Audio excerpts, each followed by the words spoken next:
Ay, yo era en 3, 2, 1. Salud por eso. Faba, Casamiento igual, olvídate. y cuando llevas tu música por los bares, por los locales de España, ¿cuál es la recepción que tiene la gente? Hay mucho argentino en la noche. El argentino española, ama la ¿no? música. El argentino yo creo que lleva como, más allá de los grandes hits o de los grandes clásicos, lleva la música como que a veces por la propia herencia cultural que uno tiene, bien adentro.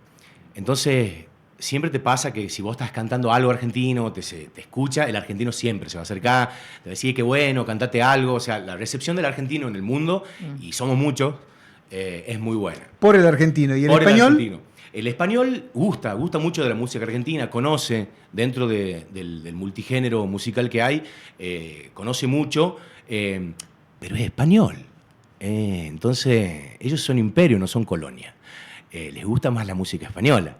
Entonces, el primer choque cultural que tuve, sin perjuicio de que, a ver, uno nació con la música española y no puede evitar, perdón, loca, no puede evitar compartirla, poner con nosotros. Esto de salir en los medios. Me gusta porque la trata con mucho respeto, ¿no? Claro, Sí, claro. sí. Sí, a ver, lo que les Su gran contaba. compañera. Esta cosa, que está muy buena, hoy no la debería haber traído, porque no la necesito, pero bueno. Uno, por ejemplo, no puede evitar, y me pasó, por ejemplo, estando en España hace muchos años, ya haciendo un posgradito de la vieja escuela, en Toledo, por ejemplo, estábamos haciendo una serenata a una ecuatoriana, creo que era. Esto es top secret. Y en algún momento sale alguien a quejarse de la música, eran las 3 de la mañana, en Toledo, España, todo así durmiendo, parecía que iba a salir Game of Thrones, ¿me entendés? Stark. Y dice, hombre, que a veces bajar un poquito porque mañana que hay que trabajar y salvo que te toque una Que se de levantó. Joaquín. Claro. Y entonces uno puede tocar música española, puede decir, por ejemplo, de sobra sabes que eres la primera, que no miento si juro que daría por ti la vida entera, por ti la vida entera. Sin embargo, un rato cada día, ya ves, te engañaría con cualquiera, te cambiaría por cualquiera. Porque una casa sin ti es una emboscada, el pasillo de un tren de madrugada, un laberinto sin luz ni vino tinto, un velo de alquitrán en la mirada, y me envenenan los besos que voy dando. Y sin embargo, cuando duermo sin ti, contigo sueño, y con todo así duermes a mi lado. Y si me voy, te vas por los tejados, como un gato sin no sé qué cosa, perdido en el pañuelo de amargura. Bueno, eso es Sabina, digamos. O sea, ¿qué es lo que te pasa? Que vos querés, si yo hubiera sido ese folclorista hace 20 años atrás o 25 años atrás, y me hubiera quedado con tu pollera que vuela, saludo a Rally, que lo amo, ¿me entendés? Pero no te podés quedar ahí si querés ser músico, porque es como que los auténticos hubieran tocado la ventanita y nunca más nada. Por eso amo la música. Entonces, el choque cultural primero que tuve fue, ajá, tenía razón. A la gente le gusta la música, pero no le gusta mi música, solo mi música, solo la música argentina. ¿Qué es lo que muchas veces el argentino piensa? Muchas veces el argentino piensa que la única música que hay es la argentina. Por lo menos el argentino corto de genio. Y dentro de la música, viste que nos ponemos como fundamentalistas, como, no, a mí me gusta el rock y eso no es rock. Claro, Rápidamente ¿me ponemos entendés? Entonces ese yo no podría folclore cantar que viene. Ain't no sunshine when she's gone, it's not warm when she's away, ain't no sunshine when she's gone, and she's always got alone anytime when she was away. Y no voy a decir los 26, I know, que canta él, pero ¿por qué no podría cantar? ¿O por qué no podría cantar una canción del Piti Álvarez? Sí. Sin hacer mención a sus delitos cometidos y ya purgados por la sociedad. Por supuesto. Sus errores. Entonces amo la música y decidí que la música era un montón de cosas y no solo lo que yo tenía en la cabeza o lo que todo el mundo tenía en la cabeza. Y me fui adaptando. Ellos me adoptaron y yo me fui adaptando. Y en los restaurantes o en los lugares donde tocaba veía como me gusta esto de ser... Olfateás. Claro, de la versatilidad musical. Lo fui viendo. En algunos lugares llegué a hacer soleos de guitarra con una base de house y tocaba en tardeos en Marbella. Y así toqué año y medio en un grupo de restaurantes ahí en Puerto Banús. Y bueno, le fue encontrando la vuelta a esto de que a veces uno dice, bueno, ¿cómo haces para vivir de la música? Porque acá en Tucumán tenés que tocar 8 horas por día como un laburo de empleo público todos los días de la semana y me faltan días porque no me alcanza. Entonces, le sigo buscando la vuelta. A plata de hoy en día sigo viviendo con de mi antigua vida, por decirlo de alguna forma, y buscándole la vuelta a la vida nueva. Pero creo que son cosas que se van dando y que en mis años de músico, comparándome con los perros, mis años de músico son 4 hoy por hoy, porque yo hace 5 me retiré de lo que hacía antes y empecé a tratar de vivir de esto que hago ahora. Entonces creo que voy bien. ¿Componés? Sí. ¿Qué tenés tuyo? Sí, compongo. ¿Me vas a hacer cantar cosas mías? Mirá vos qué cosas espantosas. Tengo cosas mías muy viejas y cosas mías muy nuevas sin editar, pero me gustaría compartirte, ya que estamos, un tanguito de Abel Sayagues y mío, que lo tengo acá, mira, por casualidad, porque como verán mi cabeza va en direcciones distintas de lo que yo pienso, entonces como que no preparo mucho las cosas. Entonces está por acá. Mira, se llama... Y tiene el título de una noche que armé de tango para esta avenida, que todavía no la estrené, que no sé si la voy a estrenar acá o en Buenos Aires, porque como el tango es medio más porteño, más... Sí. Lo tengo ahí en la cabeza. Pero bueno, les comparto este tanguito. Les voy a hacer la mitad nada más, porque si no se demora mucho. No sé cómo estamos de tiempo a la producción. Tenemos. Bien. Vamos con el tango entero entonces. Bueno, se llama La Bohemia Nuestra. Lleva el título, como les decía, de la nochecita de tango que quiero presentar ahora y que no tuve la oportunidad. Sin embargo, que toqué mucho y gracias a los lugares que me dieron el espacio y a la gente que me acompañó. Entonces, presentación del tema.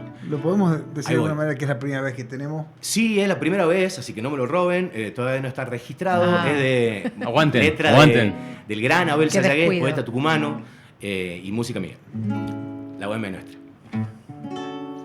El humo busca andar, camino a las estrellas, los hombres al fumar, rodeándole a la mesa, la luz sobre el billar, el molino te espera.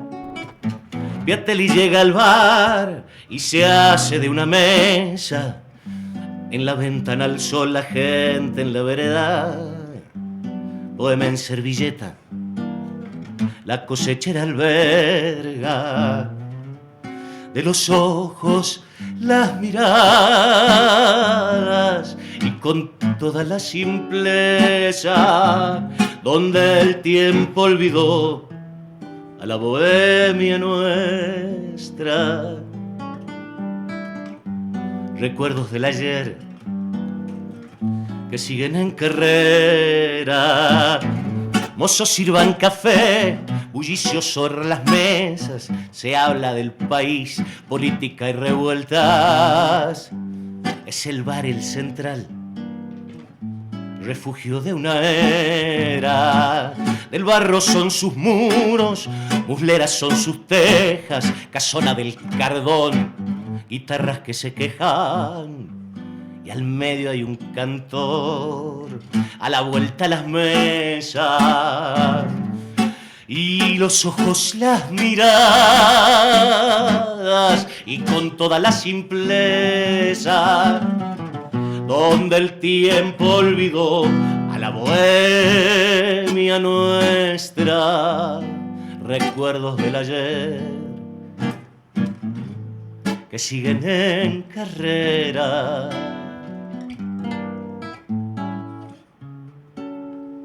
Bueno, eso. Muy bien. Saludos, Abel. Qué grande, qué grande. Fabián, Colegamos esto un rato. venís tocando en Tucumán estos días en distintos Sí. bares. Toqué en un par de peñas que hicimos un poquito de folclore y un poquito de todo. Toqué en San Pedro de Colalao gracias al barcito de Nieva de mis grandes amigos.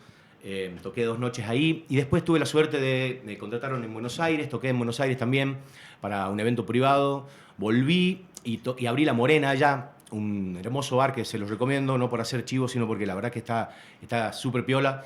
No es tucumano, por desgracia, porque si no las empanadas serían mejores, pero son muy buenas, son salteños, un lugar muy piola, La Morena en Palermo.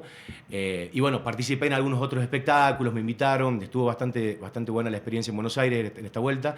Y acá también toqué nuevamente en Tucumán, en otras presentaciones, y tengo pensado cerrar, si es posible, en mayo la visita con algo un poquito más grande. Así que ya estarán viendo en las redes o les estaré contando. Y estaremos ahí presentes, ¿por qué Sí. no? También. Espero que sí, por supuesto. ¿Te quedás hasta mayo acá? En principio sí.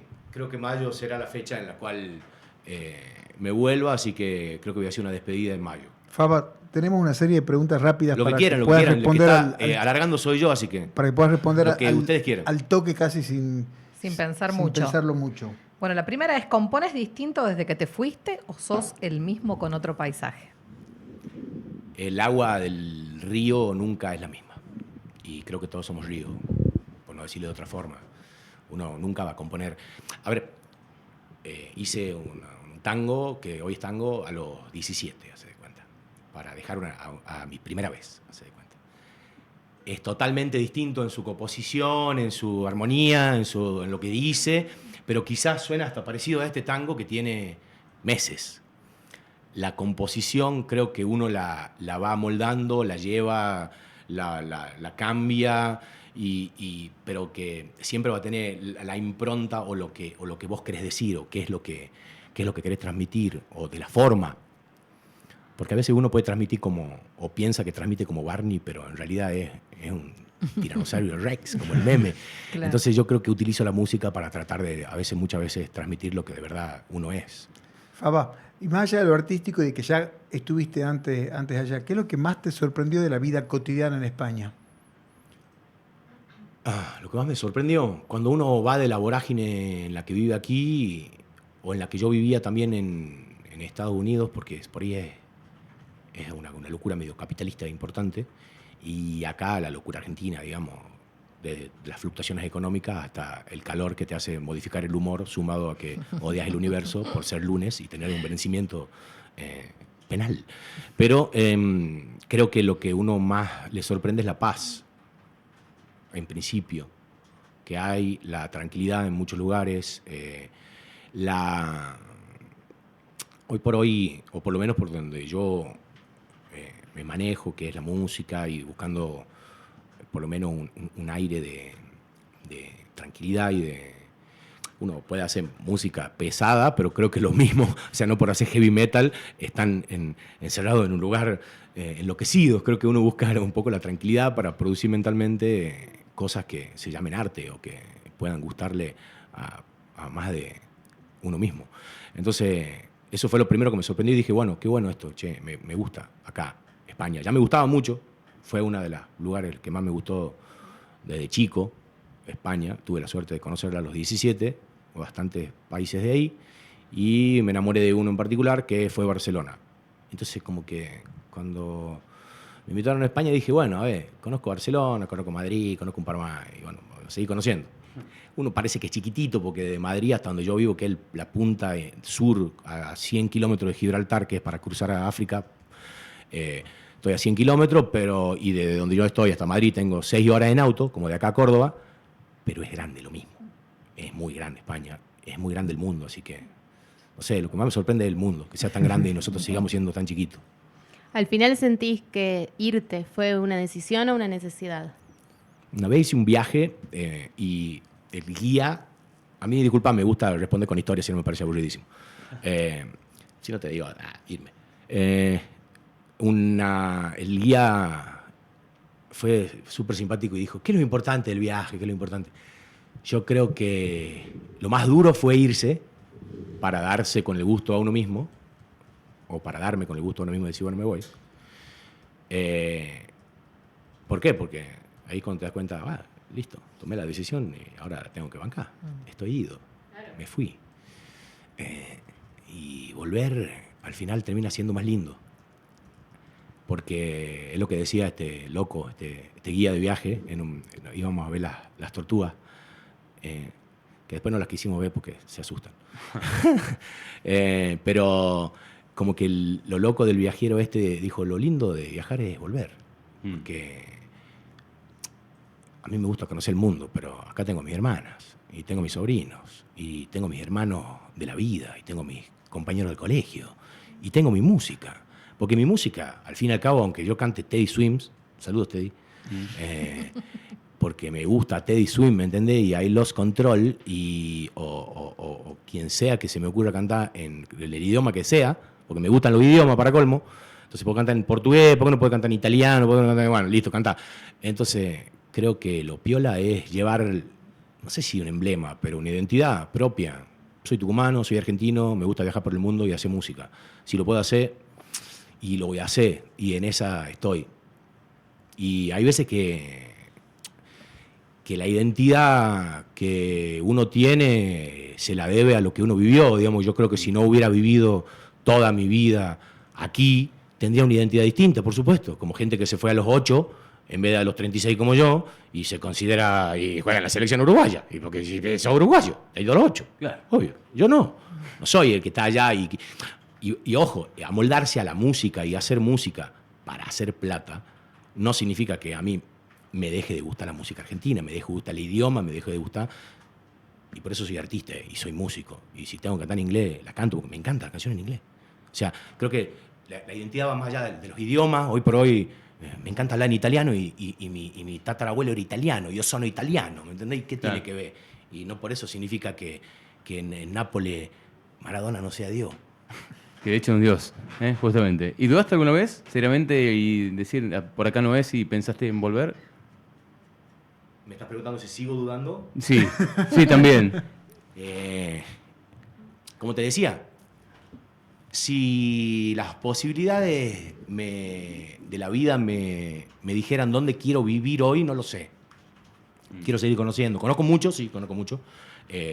Pero después me deben quedar 150 países por conocer. No es que quiera conocerlo a los 150 paso mañana, pero bueno, seguiré dando vueltas, seguiré haciendo música, seguiré aprendiendo música de otro lado.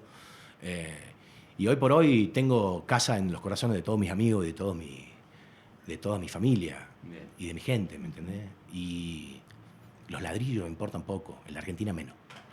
Faba, muchísimas gracias. Vamos a estar siguiendo y en la presentación de mayo ahí en primera fila. Acá, para mí un gusto, muchas gracias a ustedes por el espacio. Me quedo con ganas de cantar unos temitas más, así que cuando quieran, acá estaré hasta mayo. El tiempo es tirano en televisión, no se dijo nunca antes. Lo sé, y muchísimas gracias por el espacio, la buena onda, gracias al programa, gracias a ustedes chicos, y sean felices.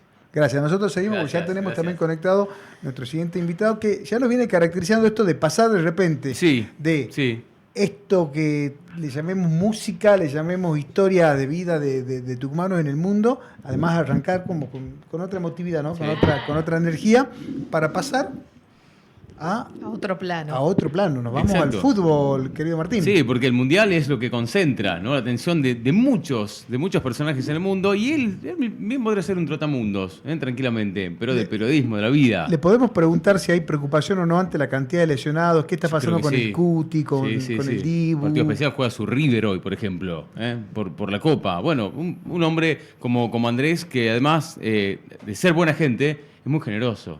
Y es bestseller, y bien podría ser un campeón dentro de lo que significa esto, ¿no?, que es el periodismo. Le vamos a preguntar justamente a Andrés querido, con todo esto que venimos hablando con Gustavo, con Silvia, con Cami, con todo el gran equipo, porque si bien dicen no vengan a molestar, a él le encanta hablar de periodismo y que le molesten justamente por consultas y demás. ¿En qué parte del mundo estará? ¿O irá a ver a River? Le vamos a preguntar a nuestro periodista, escritor, hombre de mundo y fundamentalmente buena gente. Andrés, ¿Cómo estás? Una alegría verte, escucharte y compartir este ratito acá para charlar con nosotros. ¿Cómo estás?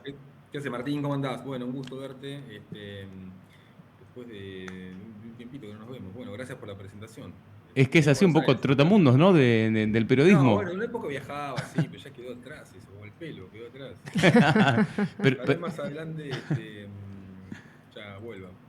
Pero la experiencia, Andrés, ¿no? Eso es lo que... Es lindo viajar. En una época era mochilero, ¿no parece? Pero... Ahora, Andrés, Gustavo, ¿cómo te va? ¿Es un cambio meditado o de repente tuviste que quedarte ya? Y no tenía obligaciones, viajaba, digamos. Después ya uno se hace grande, forma una familia y hay que llegar a fin de mes, básicamente es eso. Bueno, nos alegra verte, escucharte en un tiempo muy especial, porque el año mundial tiene ese no sé qué, ¿no? Y te ha tocado muchas coberturas, Andrés. Bueno, el mundial ya está llegando, ¿no? Básicamente, faltan menos de 2 meses. Y es cierto que siempre empieza frío, ¿viste? Como que no... Se me dice, bueno, este mundial arranca, no arranca, y después siempre...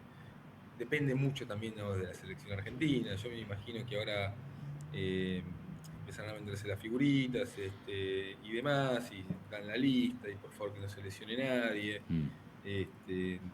Y bueno, y se va armando.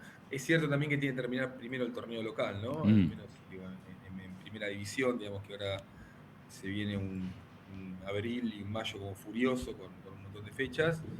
Y después ya sí, digamos, bueno, todo mundial, ¿no? ¿Toca River hoy? Mientras vemos ahí un matecito que lo acompaña Andrés, ¿toca River siempre? Sí, pero hoy tengo que trabajar en uno de mis laburos y tengo que estar ahí presencial, así que hoy lamentablemente no puedo ir. Bien. Que últimamente, bueno, como estamos en este caso, digamos, parte del periodismo se está yendo para el lado del stream y bueno, uno de mis laburos es reaccionar en vivo a los partidos de River, siempre visitante, a veces me toca el local, bueno, hoy no puedo ir al Monumental, está lluvioso acá en Buenos Aires. Mirá. Tampoco el rival invita mucho, digamos, que es Carabobo por la Copa Sudamericana. Vamos a ver cuánta gente va.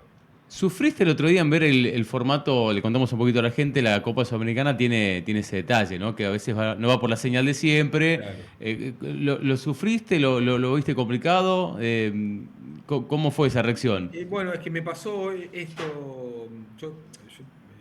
Uno de mis trabajos es en Teis Sports. Ese día, como hoy, tengo que ir al stream de Teis Sports y ahí lo que hacemos es una reacción, con lo cual yo lo estaba viendo, digamos, porque ahí no llega la señal, pero la mayoría de mis amigos obviamente estaban conectados con ese problema, ¿no? Puteaban, básicamente. Claro, los días previos, las horas previas era cómo se veía y después también pasaste algún link, qué sé yo, estaba claro, digamos, que iba a ser un problema. Andrés, vos sos un periodista de oficio que tocó distintas miradas, miradas, por decirlo así, para la cobertura de partidos del fútbol. ¿Cómo se vive esta transición de aquel viejo periodista que tenía que ir a los entrenamientos, a buscar la información ahí, a ver qué teníamos, a pasar por el teléfono después, redes sociales, transmitir, contar, relatar, y ahora tenés que poner cada vez más la cara en el streaming, esto que parece que, como vos decís, te tenés que poner a reaccionar a un partido, como si lo estuvieras viendo, pero comentándolo con amigos, claro, desde tu oficio. Sí. ¿Cómo lo vivís vos a esta transición cada vez más acelerada que está teniendo el periodismo deportivo? Bueno, yo en particular tratando de adaptarme. Sí, a mí como cuando lo vi por primera vez hace 4 o 5 años, dije, ¿pero qué es eso? Se están mirando, ¿por qué tanto a alguien reaccionar? Me parecía como algo muy, muy curioso. Pero entiendo que está yendo por ese lado. Y obviamente los medios lo que quieren es seguir las tendencias actuales y es un poco también lo que tienen que hacer. También es un momento en el que tener acceso a los protagonistas ya es casi imposible, al menos en el deporte, con lo cual esta cuestión que antes el periodista intentaba llegar al protagonista, bueno, ahora está siendo reemplazada por el periodista convirtiéndose en el protagonista, ¿no? En este caso estamos hablando, digamos, de reacciones en vivo, en stream, va por ese lado. También, en cierta forma, funciona como radio, ¿no? O sea, hay alguien que está relatando el partido, el otro que está comentando más de una voz de hincha. Es como una especie, de mezcla, ¿no? De lo que lo que está pasando a partir de las nuevas tecnologías. Y en todo esto, y aprovecho para irme metiendo en el Mundial, sí, que sí, es claro. lo que queríamos, y más allá del tema del libro que también escrito lo tiene Andrés. Esto cambió la historia también de cómo vivimos el Mundial. El Mundial del Qatar 2022 fue vivido muy de cerca por todos, y creo que mucho producto de las redes sociales. Se jugó para fin de año incluso. Todo. Locura. Desde que vos comparás también esta mirada para el hincha del 78, 82, 86, así vamos evolucionando, hasta Estados Unidos, México, Canadá, ya no sé por qué país tengo que empezar a mencionarlo. Cualquiera de los tres está bien. Bueno, de hecho creo que hay una película, yo ahí me pierdo, pero las dos películas que se estrenaron después del Mundial 2022, una es íntegra con videos viralizados en Argentina, ¿no? Tengo entendido. Sí, con un off y bueno, imágenes de la gente, ¿no? Claro, de reacciones de todo tipo. Bueno, por eso, ahora los hinchas somos digo, porque somos todos los que estamos acá, y los que estamos somos como los protagonistas también. Sí. Y también eso es como que tiende un poco a reemplazar que la voz de los protagonistas es cada vez más difícil, ¿no? Más inaccesible. También menos interesante, ¿no? Porque hoy es como que los deportistas no se quieren exponer a ningún tipo de bardo, ni político, ni social, ni religioso. Entonces hacen un uso muy cuidado, digamos, muy lavado de sus redes. En cierta forma como que pierde cierta atracción eso. Y bueno, y se reemplaza con las nuevas tecnologías a partir, digamos, de distintos actores que antes no interesaban. La verdad que antes que un hincha opine de algo, de ese equipo de fútbol no tenía como mucho valor. Bueno, a ver, las redes sociales te permiten eso, que todos opinen, todos tengan la posibilidad de opinar sobre algo, lo cual está buenísimo por un lado, y por otro lado también tienes el riesgo, digamos, que cualquiera puede opinar de cualquier cosa, y peligrosamente mucha gente lo tome como algo verdadero, ¿no? Andrés, quiero conocer tu opinión acá sobre esto del Mundial, que ahora se van a jugar muchos más equipos que los mundiales previos. También tenemos en cuenta que si bien lo tenemos a Messi, ya no está en su prime, ya está grandecito Messi.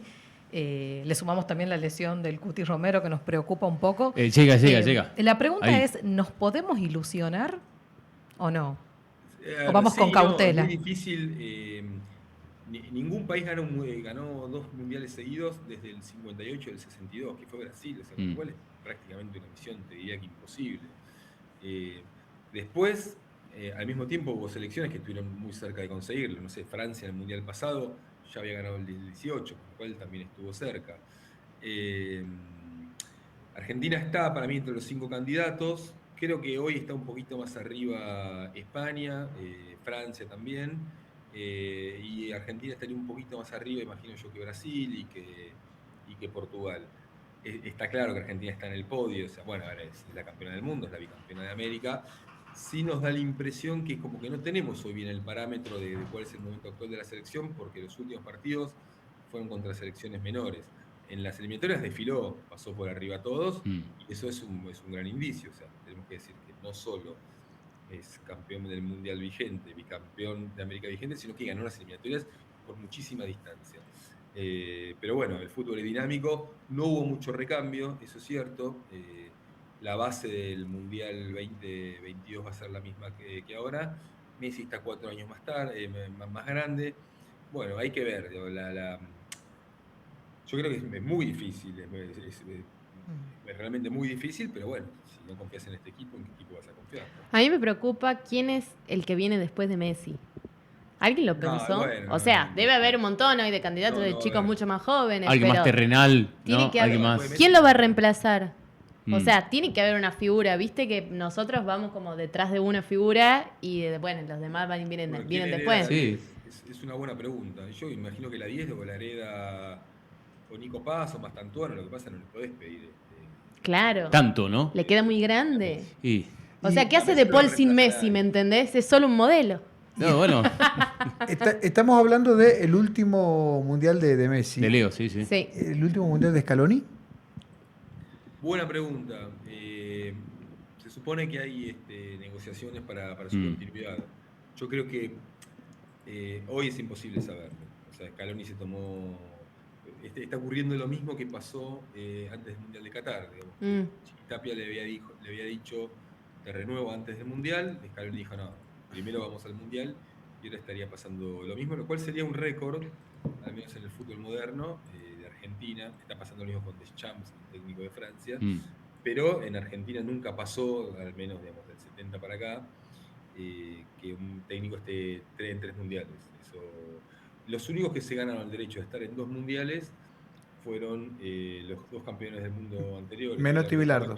Bueno, Bielsa también, en cierta forma, digamos, le fue renovado, pero renunció antes. Se viene una fecha muy especial, ¿no? Emblemática. Argentina va a jugar su segundo partido del grupo en la Copa del Mundo y tiene que ver con uno de los grandes trabajos que tiene nuestro amigo Andrés.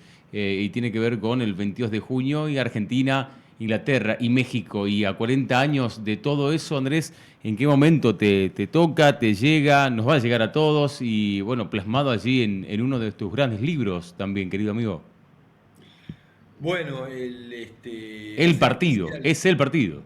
El partido Argentina-Inglaterra. Bueno, pero mira, es raro, porque ese partido se jugó en el Azteca, sí, en el 86. Este mundial se va a jugar en Estados Unidos, pero algunos partidos son en México, otros en Canadá. Y Argentina juega el 22 de junio, pero casualmente no va a jugar en el gran estadio que coronó a Maradona y también a Pelé en la década del 70, el estadio mexicano, sino que se va a jugar en Dallas. Y Dallas es la ciudad en la que Maradona dice me cortaron las piernas. Exacto. Maradona no llega a jugar en Dallas porque el doping positivo, en el Mundial 94 estamos hablando, es en la ciudad previa donde juega Argentina, que es en Boston. Argentina juega en Boston contra Grecia, juega en Boston contra Nigeria, le da positivo, Maradona viaja a Dallas sin saber que le da positivo, y ahí el día anterior del partido le informan de esa noticia, y bueno, la casualidad es que Argentina vuelve a jugar el 22 de junio, a 40 años de los goles de Maradona contra Inglaterra, pero no en el escenario, digamos, del cielo maradoniano, sino del infierno. Claro, exacto. Va a ser duro para muchos y va a ser como movilizante para otros, porque todo el día, el día anterior, habrá seguramente programación en TIC para ese día, o en los diferentes medios. Nosotros creo que vamos a tener un momento muy especial también. Por las dudas, cuidemos el ibuprofeno que le den a todos los jugadores de la selección para esa fecha, ¿no? Por suerte no viene Bulgaria después, ¿no? Para que se repita todo eso de Diego, Estados Unidos y Bulgaria, ¿no? Controlemos hasta la yerba mate, por favor, que se ingresa claro, a ese predio. Que no entre ninguna enfermera. No, creo que nunca más pasó, ¿no? En alguna vez una imagen así. Vos sabés que yo escribí otro libro de Maradona, que con Alejandro Wall, que se llama El último Maradona, que es el libro del doping. Sí, pasó, o sea, todo ese mundial pasó que entraba una enfermera. Lo que pasa es que esa enfermera entra porque se lo pide, se le sugiere, la invita el médico de la selección argentina. Claro. Esa enfermera, que no era una enfermera, era un auxiliar de la FIFA, había vivido en Argentina. Mejor dicho, había estado casada con un argentino. Claro, había un vínculo con nuestro país. Claro, fue medio la casualidad. El médico le dice, che, mirá, o sea, esa enfermera tenía que esperar a Maradona fuera del campo de juego. Sí. Pero termina entrando porque se lo dice el médico. Me veo congelado, no sé si me siguen escuchando. Sí, te escuchamos. Sí. Bueno, el médico de la selección le dice, che, entrá que tengo que ir a buscar a Maradona, venite así apareces en la tapa de los diarios. Fue muy un chiste eso. Claro. Después se hicieron como teorías conspirativas, que no sé, la CIA lo fue a buscar a Maradona. La verdad que no, fue un chiste interno y quedó como que había una conspiración. Y la verdad que, o sea, ese libro, se llama El último Maradona, bueno, un poco comprueba también, o un poco relata que el doping fue doping. O sea, después podemos hacer un montón de lecturas políticas, todas válidas, de cómo el poder usó a Maradona, sacando el control antidoping en las eliminatorias contra Australia, cuando no lo hubo, y no salvándolo después, digamos. Pero en la preparación de Diego, involuntariamente para nosotros, estuvo a cargo, digamos, de una persona que no tenía relación con el fútbol y sí con el fisicoculturismo. Bueno, había sustancias que te hacían adelgazar y que están prohibidas por el Comité Olímpico Internacional y por la FIFA. Ahora, algo que no tiene nada que ver con el Mundial, ¿no? Pero él que escribió mucho sobre Maradona. Sí. ¿Cómo debe vivir esto de lo que fue la muerte? Y ahora retomar otra vez el juicio, y que una persona que haya sido un ídolo mundial como fue Diego, se está investigando un asesinato. Como dijo Valdano, el ausente más presente, ¿no? Increíble. Sí, yo ahí tengo una mirada un poco distinta al resto, de la verdad, porque un poco lo que te decía recién del doping de Maradona. La verdad que nadie lo pudo controlar a Diego, o sea, pero ni sus propios compañeros sabían lo que estaba tomando Diego. Claro. Era un paciente muy difícil, o sea, con todo el amor que sentimos por Maradona, la verdad que sabemos que hay pacientes que no se dejan ayudar. Sí. Y pretender, digamos, que Maradona se dejara ayudar en esas circunstancias, yo entiendo, digamos, la justicia dictaminará lo que tenga que dictaminar. Pero, y además, Maradona para mí no muere por el último mes o por los últimos 2 meses, sino por una vida, bueno, totalmente. Una vida maradoniana, para decirlo de alguna manera. Entonces, la verdad que a mí este juicio no me... Así como la jueza McIntosh intentó hacer un documental, una cosa increíble, sobre el juicio. Sí. La verdad, este pedido así como de a ver quién mató a Maradona. Y la verdad que en serio vamos a pensar que el psicólogo mató a Maradona, o que el último cirujano mató a Maradona. A mí la enfermera mató a Maradona. Yo creo que lo que más le llama la atención a la gente es que haya muerto tan solo, habiendo tenido tanto en su momento, siendo lo que era, que haya muerto así. Claro, pero si vos seguías la historia de Maradona en el último tiempo, bueno, no te hubiera sorprendido. Claro, era una posibilidad. Bueno, es impresionante eso, porque estamos hablando de la persona más querida del país y al mismo tiempo la que terminó... Exactamente. En una habitación solo. Bueno, pero ahí la respuesta es Maradona, no son los que estaban al lado. Era difícil, Diego, era difícil. Por eso me parece que hay una cuestión un poco oportunista de la justicia, de quien sea, de buscar culpables. Era difícil. Tal vez una forma de canalizar el dolor, ¿no? Andrés, claro, vos, sí. y con la historia de Maradona te concentraste también en un momento en algo que fue icónico para los argentinos, pero también para Maradona, con la escritura de este libro de El partido de Argentina-Inglaterra de 1986. ¿Por qué lo elegiste para arrancar a contar desde ese lado la historia de Maradona? Bueno, yo estaba escribiendo un libro sobre... primero empecé un libro sobre el Mundial de México 86 y después me di cuenta que era mejor concentrar la historia en un solo hecho, en un solo partido y no en los otros. Porque era un partido que excedía claramente, digamos, al resto de los partidos, por un montón de connotaciones, digamos, por los 2 goles, el gol con la mano, el gol que elude a todos los jugadores ingleses, obviamente por la guerra. Entonces, y por un montón de otras cosas más, digamos, desde algunas folclóricas, de la camiseta que usa, otras más futbolísticas, una cuestión en ese partido hay una revolución táctica, que es que Bilardo empieza a jugar con 3 defensores. También porque Argentina-Inglaterra, en cierta forma, es un partido que tuvo un montón de historias previas, digamos, porque en el Mundial del 66 Ratín había sido expulsado y hubo una polémica ahí. Y bueno, y entre Argentina e Inglaterra también hay una historia que por supuesto está cosida por las Malvinas, pero tuvo un montón de capítulos previos. Ferrocarriles, el primer empréstito con la Barin, las invasiones inglesas de 1907 y 1908. Había una historia ahí que me resultó interesante poner la lupa ahí y sacarle y desviar la mirada de los otros partidos, ¿no? Pero toda esa connotación, ¿no? De las Malvinas, todo lo que vos estás contando, todos los pactos de Roca, el ferrocarril, etcétera, ya estaban un poco metidos en el imaginario futbolístico como una rivalidad que acrecentaba, o este partido en particular fue el que le dio ese lugar. ¿Viste el que no salta es un inglés? No, porque además era un partido de eliminación directa. Quien gana pasa y el que se queda, chao, sin mundial. Claro, pero ya en la década del 70, Inglaterra viene en el 77 a jugar contra...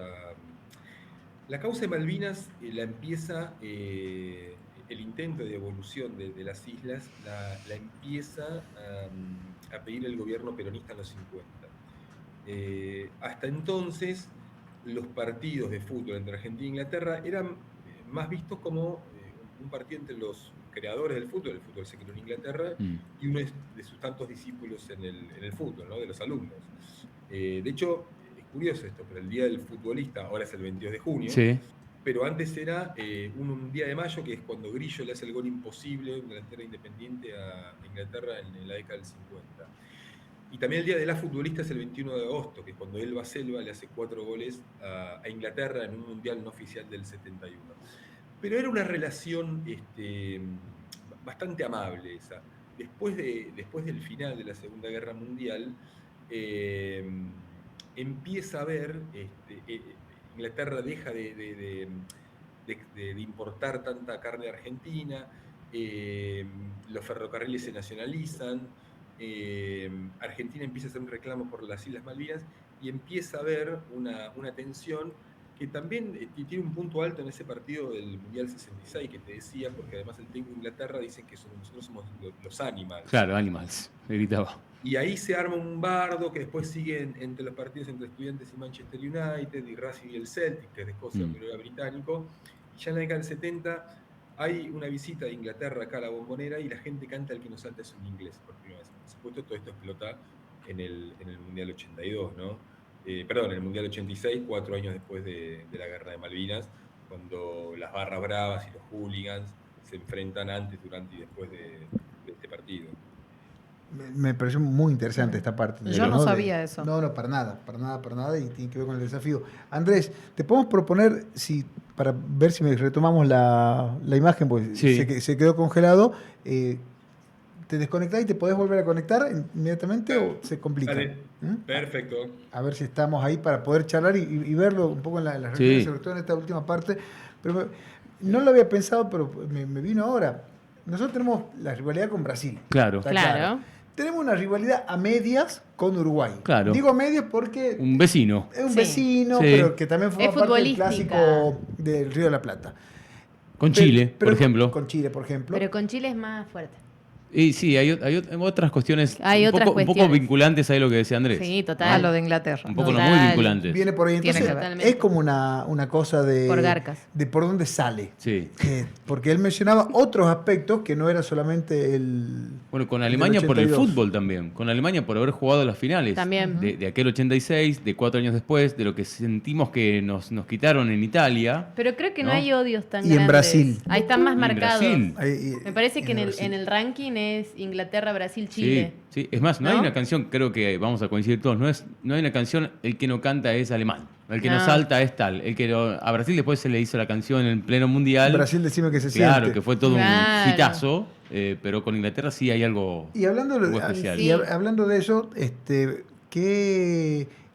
¿a qué poco estuvo Sabela de pasar al bronce, no? Sí, porque vos te ponés a pensar y el tipo lo llevó a Argentina a la final del Mundial. Sí. Y por nada. Fue por nada. En esa final. Fue muy bien Argentina esa final. Hoy podría haber sido tranquilamente, ni hablar de los jugadores. Digo, Mascherano se fue del Mundial, nunca habiendo ganado un título mundial. Se fue a la selección. Pero Sabela murió en plena pandemia, casi sin pena ni gloria. ¿No les dolió eso? Sin reconocimiento. Sí, total. Sí. Mucho porque sentí que el reconocimiento no pero era querido aparte él. ¿Viste? Como técnico. Era carismático. Sí. Es como, bueno, no al nivel de Scaloni ahora, pero era... Tenía ciertas cuestiones similares a otros mundiales. Pasar por penales, sufrir un poquito. La final en favor de la Argentina, que la jugó muy bien y pudo haber ganado tranquilamente, un gol anulado de Higuaín. Y cómo se da además en el adicional, ¿no? Con ese gol, ese tiro que todavía nos duele, ¿no? Cruzado, y un gol de Alemania que significó ese mínimo 1-0. Yo te iba a decir, no recuerdo mucho el del 86, porque no había nacido. Sí, se va a acordar. Es más, ahora decimos producción, y viene la casaca de la selección argentina. Ahí, volando directamente. Menos mal que te la tiraron a vos. Esta. Vino con bronca, ¿eh? Vino con bronca. Apuntó para acá. Sí, vino con bronca. Pero con la camiseta puesta, obviamente, ya en modo mundial. ¿Para qué ponemos acá? Sí, no hagas cagada. El modo en modo Copa del Mundo, aquí obviamente con la celeste y blanca que nos identifica a todos. Aunque el azul... Para esta es original, ¿no? Esta es original modo futbolista. Junio 2026. No, esta es 2022. No, esta es la última de la camiseta argentina. Tiene este detalle que es buenísimo y hace referencia a la fundación de la Asociación del Fútbol Argentino, justamente. Cuando termina de conformarse la AFA, allí con el 1893, justamente. Y bueno, los tres colores en el tono, algunos dicen celestes, otros azules. Medio degradé. Sí, que hacen referencia al 78 y tiene ahí el 86, la estrella y la de la última cita en Qatar. ¿No? Camisetón. Espectacular. Sí, me gusta. Bueno, yo creo que se fue mucho para allá la camiseta, ya me preocupa. No se ve. Tucumán es tremendo. Se fue. Quiero entrar ahí también, Sí. pero no dejar de mencionar que le mandamos un abrazo enorme a Andrés Burgo, que no se pudo volver a conectar. Una pena. Fue como lamentablemente, y ya tenía que cumplir su agenda con todo esto que habíamos mencionado. No quise entrar en la primera etapa cuando hablabas del tema de River, porque venimos muy bien los hinchas de Boca. Vienen de robar un penal, quiero decir. El domingo superclásico. Y el domingo el superclásico. Claro. No quiero ir con eso, me quiero quedar con el Mundial. Sí. Esto de cada vez está como más mercantilizado, ¿no? Porque era tener la nueva camiseta de Argentina. Sí. Una vez que tenés la nueva camiseta de Argentina con las 3 estrellas, la que va a usar en el Mundial, Claro. la del Dibu, que la tenemos también acá uno. Buenísima. De repente te largan otra nueva Claro. con las manchitas, con los puntos esos de distintos colores, que está hermosa. Sí. Hermosa. Y si la querés comprar, de repepente cuando vas y te aparece que hay una verde también que Claro. está... Te dicen cuál querés, la nueva. Te ¿Cómo empezás no a decís esta la engolosinar, nueva? ¿no? Querés todo. Querés Sí, todo. claro. Sí. Querés Qué todo. difícil. ¿Cuánto nos sale ser hinchas? No. Adecuados, digamos, bien vestidos para el Mundial. ¿Y cuánto nos sale ir al Mundial, Martín? Bueno, ¿quieren saber definitivamente ir a la Copa del Mundo? A ver si llego. Bueno, a repasar, hay algunos números allí, había una plaquita justamente dando vueltas y... Me encanta cuando haces placa. Quiero que traigamos un pizarrón y que vos empieces a señalar así como maestra Ciruela. Bueno, siempre se dice que viajar a un mundial tiene ese no sé qué. Y la Copa del ¿Cómo que Mundo no? tiene ¿Cómo que no? billetera grande. Pasó en Qatar, os- que fue el mundial más caro de la historia, pero este también tiene un detalle muy especial. Ir desde nuestro querido Tucson hasta la Copa del Mundo requiere... ¿Cómo andamos de dólares? ¿Bien? Entre 8.000... ¿En el colchón o en el banco? No, para el viaje, Reúne entre 8.000, porque el destino va a ser, un poco lo decía Andrés, Dallas, habrá 2 partidos en una sede y otro en otro, y después hay que ver a dónde viaja la selección argentina, en un país Pero me parece un tan afano extenso. ya el número. ¿Tengo que comprar un paquete de Claro. turismo o lo puedo armar por mí solo? Mira, esto pensado en los 3 partidos de la fase de grupos, por ejemplo, de los tres rivales. Recordemos que es una experiencia única, recorrer mucho territorio, un país gigante, enorme como los Estados Unidos, y estamos hablando que en 8.000, 10.000 te va a salir los 3 partidos del grupo, dólares, ¿no? Cami nos mira porque, bueno, si miramos que completamente la experiencia sale unos $12.000, bueno, ¿esto qué reúne? Vuelos, Tucumán... Claro, no es completamente, porque tenés que llevar plata para gastar. Claro, para comprarse una gaseosa. Claro. Esta es la base. Claro. Y Está medio gasolero el número igual, ¿no? Sí, ¿no? Claro. Eso es con 200 gramos de paleta, 100 de Claro. jamón y... Apretado, un panchuque y ya está. No gaseosa, agua. Agua. Y si hay una señora que De la esté canilla. claro, con la manguera, Claro. convida, señora, por Hidrate favor. ahí. Bueno. Entonces tenemos vuelos, alojamiento, 12. ¿Por qué 12 noches? Bueno, uno calcula Porque estás contando solamente los grupos. fase de grupos. Claro, solo esa fase. ¿Uno cree que Argentina va a avanzar? Sí. ¿cómo Obvio. no? Va a ganar el grupo, de hecho. Obvio. Y ahora habrá que ver a qué destino, o en este sentido, para dónde uno viaja. Porque si tiene la entrada, ¿no? Para la fase de grupos, le vamos sumando, ¿no? Unos $60. Si además sumamos La entrada sale 60. En grupos. alguna, Bueno. ves al jugador así. Bueno, ya estás ahí. Pero está bien, estás en el ahí. estadio La cosa para que para ya ver el vivís la Mundial. emoción. Claro. Claro. El traslado, lo que decía Gustavo, vas del grupo al rival de los 16avos de final. Carísimo me pareció el traslado. Sí, va a ser Saladuki. saladito. La sube no anda allí, Ah, pero el traslado eso interno unos $500 más. Silvia se está echando atrás para ir al ¿No hay Mundial. opción a No. dedo? También hay opciones Cuando diste ese detalle ya pensé que no llego. de película, ¿no? Claro. De ir haciendo un tramo Sí. por lo menos. ¿Cuántos habrá? Que Qatar tuvo la particularidad en tema de costos en este sentido que era una ciudad. Claro. Era todo ahí. Sedes de 15, 20 minutos de un estadio a otro, pero dentro del mismo lugar prácticamente. Si no, Incluso conozco argentinos que fueron y que lo resolvieron al último momento, ¿no? Argentina clasificó a octavos, me voy a Qatar, consiguieron con las promos que había, se viajaron y llegaron a ver hasta 2 o 3 partidos en el mismo día. Claro. Solamente bajándose, subiéndose a otro tren que estaba todo armado para que el que visitaba Qatar se moviera sin ningún inconveniente. Acá es complicado ver 3 partidos en un solo día en distintas ciudades. Distintos países incluso. Alguna vez nos contó en Chile, Vito Amalfitano, que es prácticamente como escuchar a Víctor Morales, así con esa tremendo colega de Mar del Plata, un fenómeno. Nos dijo que había armado, como decía Andrés, la logística de Argentina ganando los 2 primeros partidos y el tercero con derrota en Bulgaria obligó al cambio de sede. Argentina se fue a jugar en otra sede, en Los Ángeles, y ahí desarmar el bolso, armar todo esto y pierde además en octavos de final con Rumania. Y allí quedó la gente medio todavía con la secuencia de el rival, el cambio, el viaje y la derrota además. Fue tremendo. Acá ojalá que no pase eso, ¿no? El tema es que es un bajón si sacaste las entradas para toda la fase. Argentina pasó. Vamos al segundo. Seguimos avanzando. ¿Ya te volvés? No. Y que en algún momento se te acaba la plata 12, también. No, bueno, pero ya pagaste 12, empecé a vender órgano, no sé. Hay que quedarse, si no. Como estimación. Tienes que meterte en el mercado, ¿no? Porque hay que saber quién lo compra. Como estimación. Bueno, alguien habrá. Para Cami, para Gustavo, para este lindo grupete, para Silvia. Para planificar con anticipación es clave, fundamental. Evaluar los paquetes turísticos. Ahora, considerar esto, que no es menor, la visa. Eso te iba a decir, estamos justísimos con el tiempo.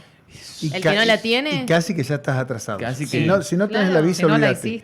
Anda a verlo solamente los partidos de México o de Canadá y no pensé en ver Argentina. Y si no, llama esta tarde a ver cómo están de tiempo y ya el otro miércoles salís directamente de ahí.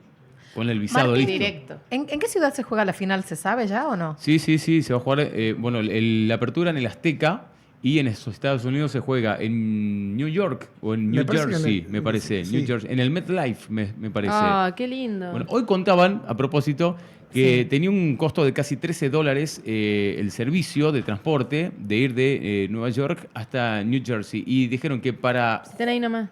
Bueno, es un viaje cortito. Ahí. Bueno, por la alta demanda y lo que será el viaje propiamente de mucha gente, bueno, se ve que anduvo berreta por ahí y le van a subir a $100. Ah, ¿De 13 a 100? De casi $13. Hay algún argentino ahí controlando precios, me parece. Sí, se ve que anduvo... Sí. ¿no? ¿Podés decir New Jersey de nuevo? New Jersey. Se ve que anduvo Aetats por ahí, ¿no? Sí. Aetats. Anduvo Aetats allí y bueno, cambiaron, sube un casi, no recuerdo bien, pero si era un 800% sube el valor en ese tiempo del Mundial. Bueno, y además estos costos que vos estás estos costos que estás haciendo para ir al Mundial contando alojamiento, comida, es a precio de hoy. Hoy, a 53 días del comienzo del Mundial, 50 y pico de días del Mundial. Imagínate lo que te va a costar una cocucha dentro del estadio. No, si subió el costo del transporte de un viaje cortito de $13 a 100, imagínate lo que va a salir. Hasta el apretado va a ser un lujo ahí. Sándwiches de paleta y agua de canilla, dijimos. Claro. Son 40 días el Mundial. Igual nos ofrecemos, ¿no? Vos tenés todo el tema del idioma. Sí, que me va muy, muy mal. Bueno, tenete fe, Martín. Bueno, si no canto. Bueno, ahí está. Podría tranquilamente. Ahí está, podés empezar. Sí. Only, ya te dije Only. Ya que no tenés Instagram, empecé a activar otras redes. Esto lo decía Gustavo y es muy bueno. Visa, si no tenés... Chao. Es que sí, yo tengo la visa, por eso decía, vos tenés el idioma, yo la visa, estamos para corresponsales. Es la enviada. De no vengan a molestar. Se está enterando hoy, producción, atención, se está enterando que hoy se va al Mundial. Bien, vamos, con tu camiseta. Se va con la camiseta, mira, perdí. Igual si están justos con la visa. Con la visa, si no la tenés, cagaste. Claro, no llegas. Descartalo. Pero bueno, Mundial caro. Y largo. Mundial Carlos.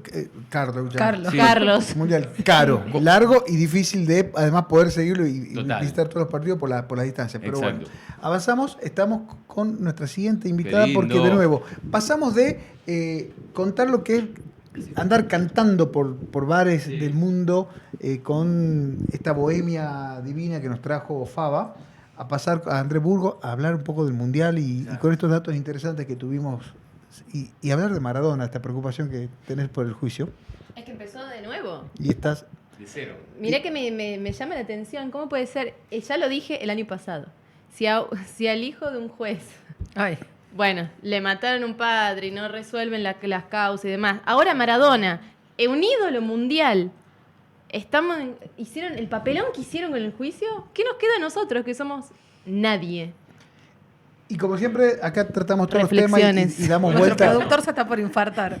Bueno, productor, es así la justicia en este país. ¿Qué crees que haga? Por eso lo mandamos al Mundial. Son 40 días que descansamos. Vamos a descansar un poquito. Que estás en micrófono. Vacaciones para todos. Pero bueno, y así como pasamos por distintos temas, que es lo que ya nos caracteriza, pasamos a nuestra siguiente invitada. Que se manda una cagada y la vuelve a hacer. Sí.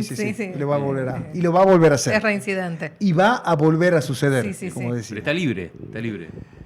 Vamos a ponernos un poco más serios. Sí, vamos a tratar. Es necesario. Vamos a tratar de traer ya un poco el clima correspondiente. Por ello tenemos con nosotros a que no es que no pueda hablar del Mundial y de estas cosas, pues tranquilamente podría estar charlando muchas horas.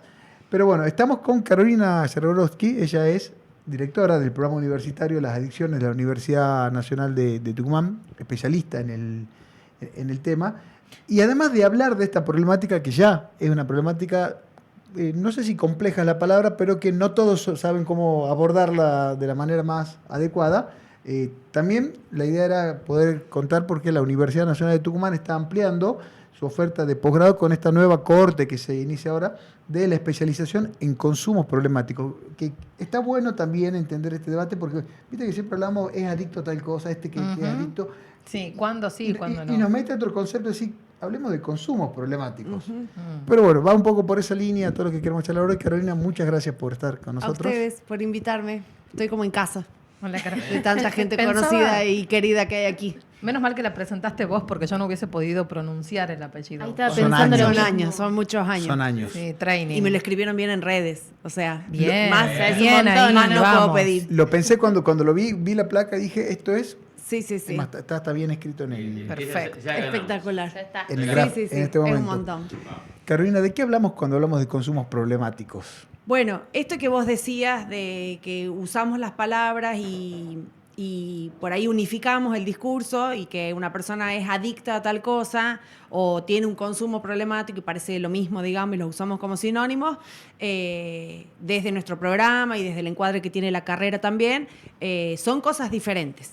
Primero, no todos los consumos de sustancias psicoactivas son problemáticos. Existen los consumos que son recreativos y que no tienen afectación en la salud.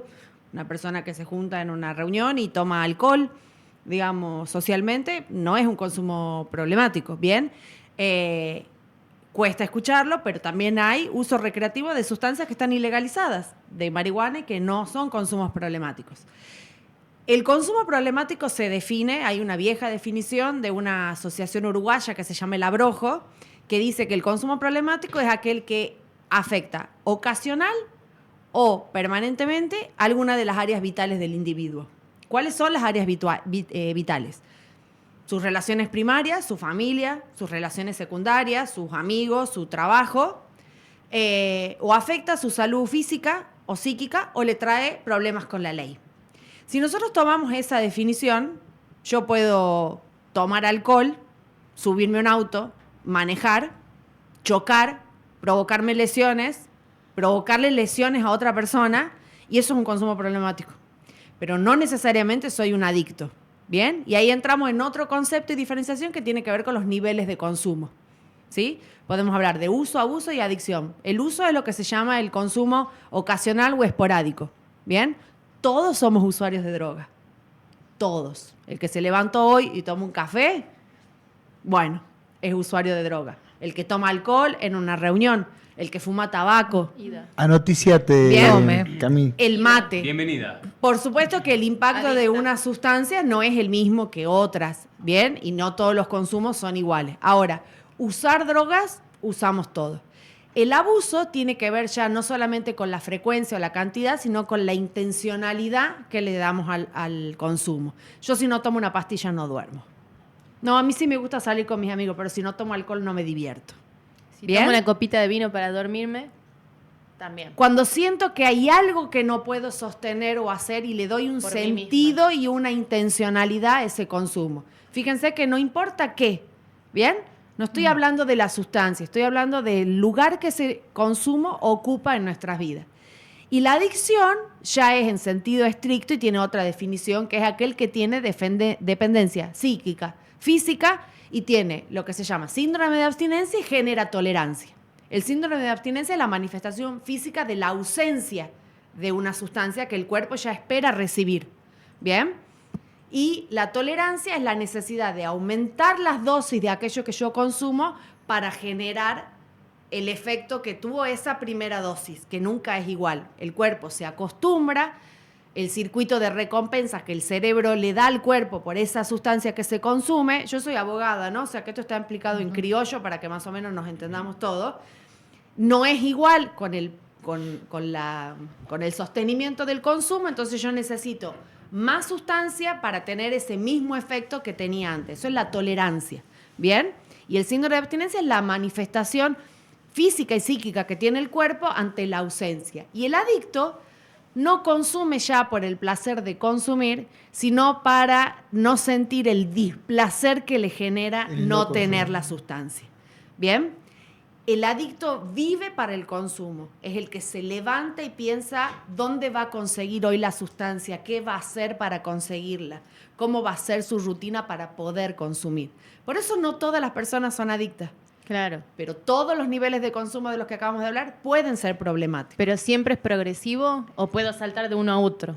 No, eso también es otra idea que se tiene, que es esto de la droga de entrada. Entonces, que la gente no consuma determinada droga porque eso la va... No, hay gente que toda su vida consume alcohol y nunca consumió otra sustancia. Claro. Pero que el consumo sea problemático o que la adicción se presente como tal en este sentido estricto depende de muchos factores. Y aquí va esto que Gustavo dice, lo complejo.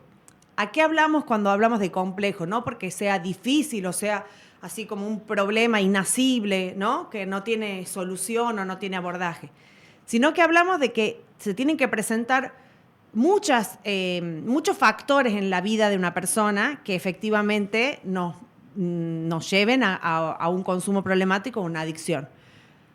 El licenciado Parolo, que ha sido un gran maestro para mí, decía siempre, no es adicto el que quiere, sino el que puede. Entonces se habla de factores que tienen que ver con las características de la persona, incluso hay estudios que hablan de algunas adicciones que tienen base genética, con el contexto, con los vínculos, con los factores que pueden desencadenar el consumo, una persona que está atravesando un duelo, una mudanza, una pérdida de trabajo. Entonces, hay varias fichas que tienen que aparecer para que efectivamente estemos frente a un consumo problemático y dentro de los consumos problemáticos de una adicción. Ahora es muy... Perdón. Que es muy común que una persona que consume alguna sustancia en un principio diga yo lo manejo. Pero llega un momento en que lo dejas de manejar. ¿Te das cuenta, lo podés reconocer que lo dejaste de manejar? Mira, en general la experiencia que nosotros tenemos con las demandas, nosotros tenemos en el PUNA un servicio de orientación y primera escucha en salud mental y consumos problemáticos, que de paso aviso, está abierto a la comunidad, es confidencial, gratuito, un lugar seguro, atendido por psicólogas especialistas en la materia. Ayacucho 291, lunes a viernes, 8:30, 2:30. Puede ir la persona que se siente en una situación de consumo, el amigo, la prima, el compañero de trabajo, cualquiera que quiera recibir asesoramiento sobre eso. En general, la demanda aparece por un tercero.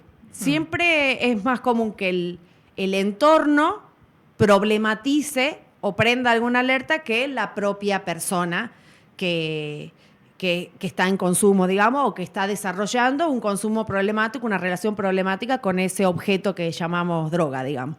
Sí, es muy común que haya negación. Los psicólogos generalmente siempre hablan del no paciente, de que hay que construir al paciente, porque es muy probable que la persona primero diga, no, esto no es un problema, mi familia está exagerando, no es así, no es como ellos lo cuentan. Sí, eso es muy común. Por eso nosotros también invitamos a familiares a que se acerquen, porque a veces que la familia reciba ayuda o algunas herramientas cambia la dinámica familiar y ayuda a que esa persona pueda problematizar aquello que le pasa. Hay que saber que el consumo, cuando ya estamos en una situación de consumo problemático o de adicción, ocupa un lugar en la vida de las personas que en general aparece o se presenta para tapar algo. ¿Bien? Entonces, cuando esa persona no consume, queda expuesto a algo más que le está pasando. Una tristeza, una preocupación, un dolor, algo que no puede resolver, miles de cosas que se tapan con el consumo. Entonces, no es tan lineal de que la negación es, digamos, un acto caprichoso, porque si no hay que enfrentarse con aquello que nos duele y que el consumo nos está aliviando. Por eso está tan vinculado a la salud mental. Así es. Por eso la ley de salud mental habla de las adicciones como un padecimiento de salud mental. Exactamente. Y tienen que tener el mismo abordaje. ¿Bien? Es un padecimiento subjetivo. Hay algo en una persona que tiene una adicción, hay una persona que está sufriendo por algo, como sufrimos cualquiera de nosotros, digamos, no es una persona ni diferente. Por eso a mí no hay expresiones que no me gustan, como reinsertar al adicto en la sociedad, como si vivieran en otro plano, en otro mundo, entonces los traigamos a este mundo donde estamos los que no nos drogamos y somos gente saludable. No, primero que nos puede pasar, todos podemos atravesar un padecimiento de salud mental, todos podemos tener a alguien cercano que atraviesa un padecimiento de salud mental, y esa persona tiene derecho a la asistencia, el derecho a la salud, digamos. Además se tiende a relacionar al adicto con el delincuente. Así es. Mira, no lo quiero hacer largo. Hay un gran paradigma que regula, ahora está más en crisis y hay otros debates que tienen que ver con a partir de desde qué mirada el llamado problema de las drogas es abordado, que es lo que se llama el paradigma prohibicionista, ¿no? Esta idea de que si vos prohibís determinadas sustancias, las personas no se van a drogar. Bueno, no, falso, obviamente. Pero además, esa prohibición nunca tuvo que ver a lo largo de la historia con mirar determinadas sustancias por el hecho de que fueran más peligrosas que otras. El prohibicionismo es una forma de control social, ¿bien? Y se usó siempre para, en realidad, castigar y perseguir a los grupos que usaban determinadas sustancias, ¿sí? Los mexicanos en Estados Unidos que fumaban marihuana, los afrodescendientes que consumían cocaína. No es porque esas son más peligrosas que otras, sino porque era una forma de controlar a esas comunidades, controlar lo diferente, controlar lo que se sale de la norma. Y la norma la pone el poder, ¿bien? Entonces, una manera de controlar y de segregar es decir que el que consume es potencialmente peligroso, violento, y esa idea sigue, digamos. Esa idea está entre nosotros. Y por eso la respuesta del Estado pretende ser el encierro. Ahora estamos frente a un nuevo debate de la ley de salud mental que intenta romper todo el avance que fue de abandonar el paradigma manicomial, es decir, al loco. Y el loco es el diferente. Los locos alguna vez fueron los homosexuales, los leprosos, ahora son los adictos y mañana serán las mujeres de camisa blanca. No sé, ¿entendés? Pero son formas de control social. Y las personas que tienen un padecimiento subjetivo, el que fuera, entre esas las adicciones, tienen derecho a la vida en comunidad. Y el encierro no cura a nadie, digamos. Entonces hay que estar alerta para no retroceder y también para saber cuál es el origen de las normas y de lo que se... Bueno, proteger al bien común, a la humanidad, dicen las grandes convenciones de estupefacientes. Pero ¿quiénes son las personas más afectadas por el prohibicionismo y la persecución? Las mujeres pobres, los jóvenes pobres, ¿bien? Entonces hay un proceso de selección y eso es control social, eso no es cuidado de la salud. Claro, pero esto cuando vos hablas de esta nueva visión de la ley de salud mental y en relación a el momento en el cual poder intervenir, ayudar a una persona que está con algún consumo.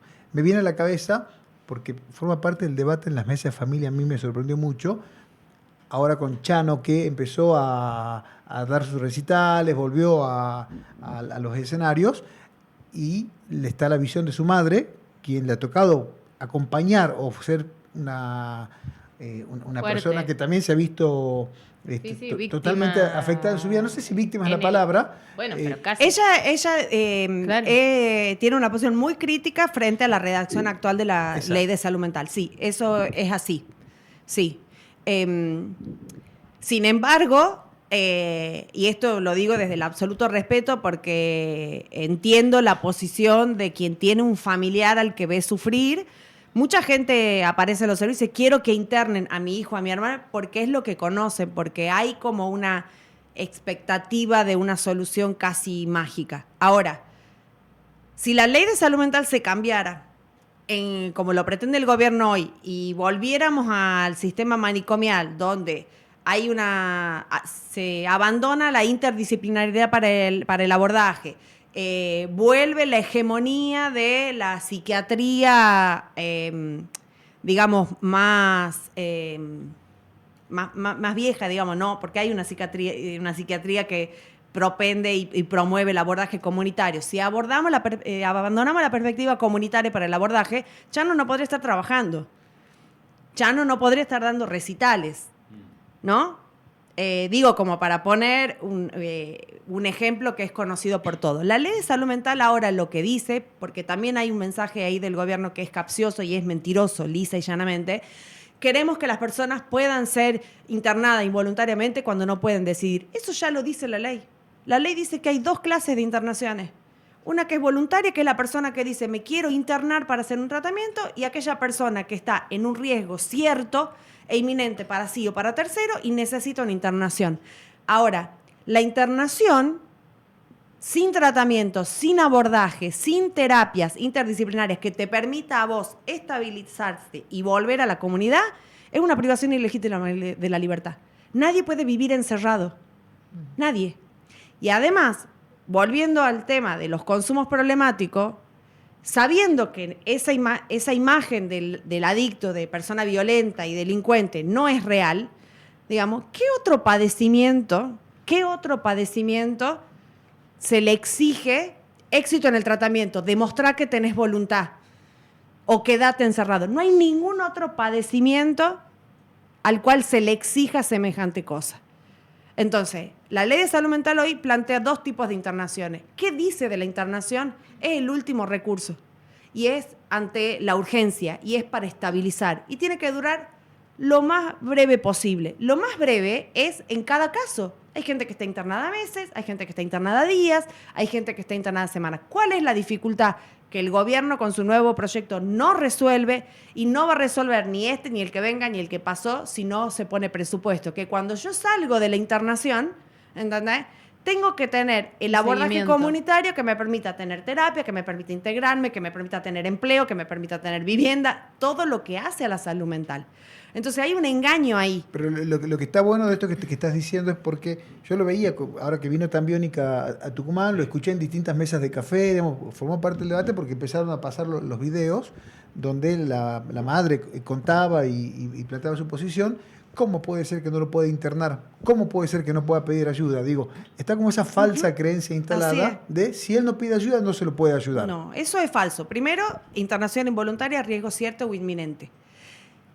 ¿Qué necesitas para eso? Un montón de cosas que la ley ya prevé. La ley prevé un órgano de revisión, que algunas provincias, entre esas nosotros, no la tiene. ¿Qué es el órgano de revisión? Un órgano que controla que las internaciones se hagan en el pleno ejercicio de los derechos humanos de las personas que están internadas y en condiciones adecuadas.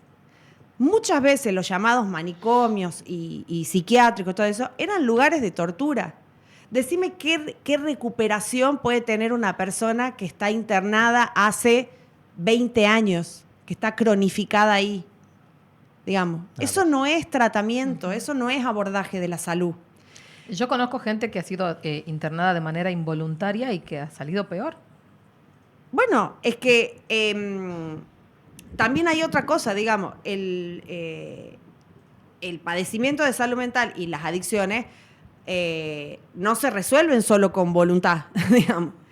Hay un sufrimiento ahí, hay cuestiones físicas, químicas que se ponen en juego y necesitan por eso el abordaje de diferentes disciplinas.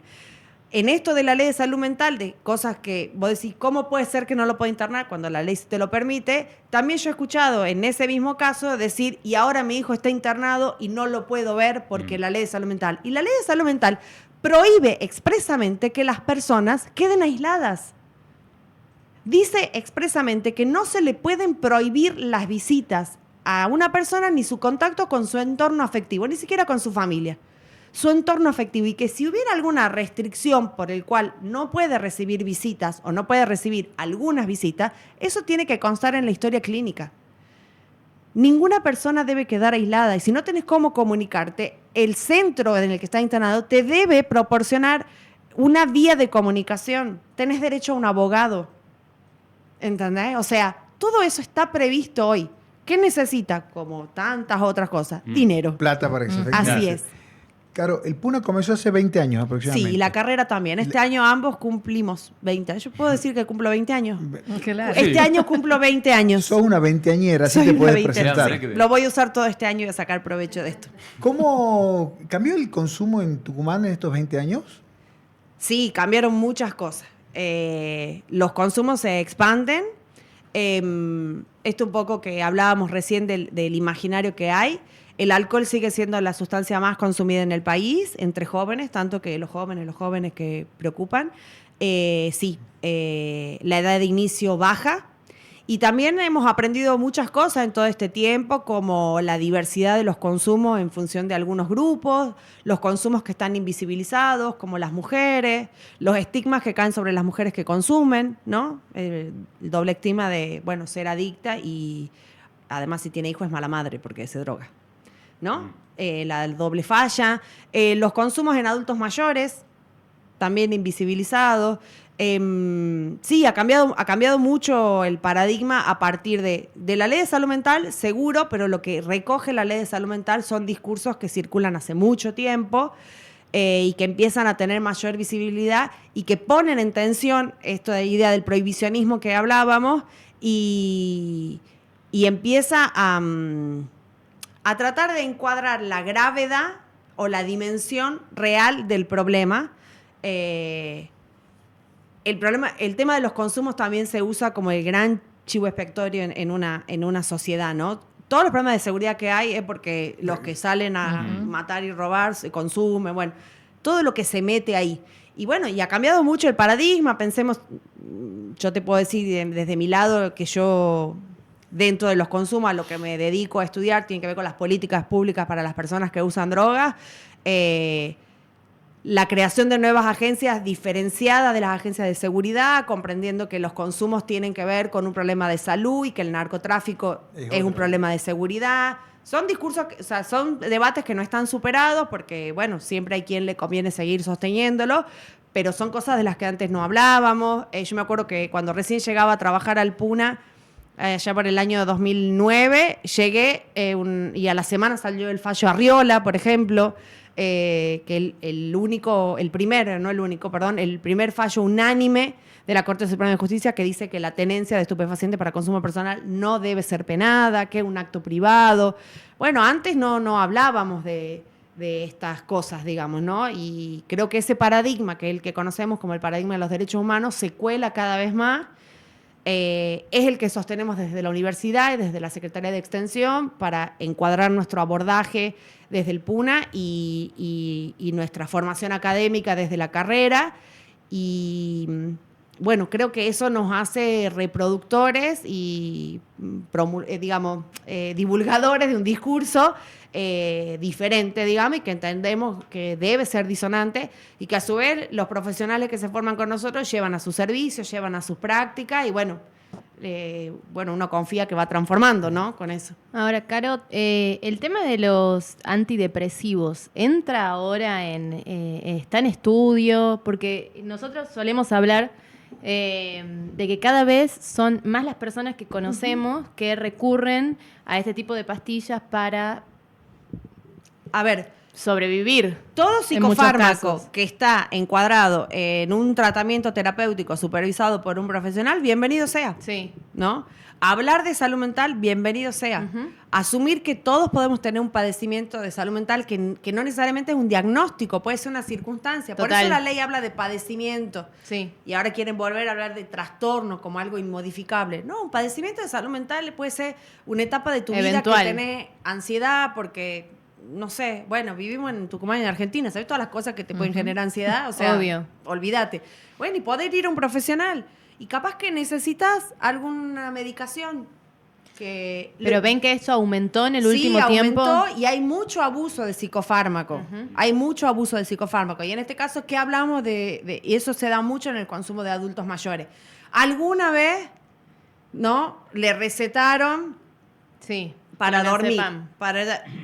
No volvió más al médico y hace 15 años que toma la misma dosis y cuando se encuentra uno que más o menos lo ve en la misma circunstancia y dice, yo tengo, quédate tranquilo y saca de la cartera y reparte y convida. Sí. Eso es abuso, digamos, de la sustancia y lo ideal sería que todas las personas tengan acceso a un profesional que supervise eso, pero no hay que tenerle miedo porque esas sustancias son medicamentos y están creados para eso y para aliviar un sufrimiento, un dolor, y está bien.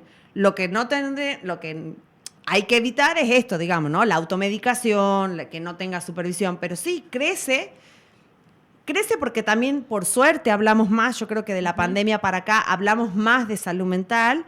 Todavía siguen siendo problemáticas muy estigmatizadas. No vino a trabajar porque no se siente bien.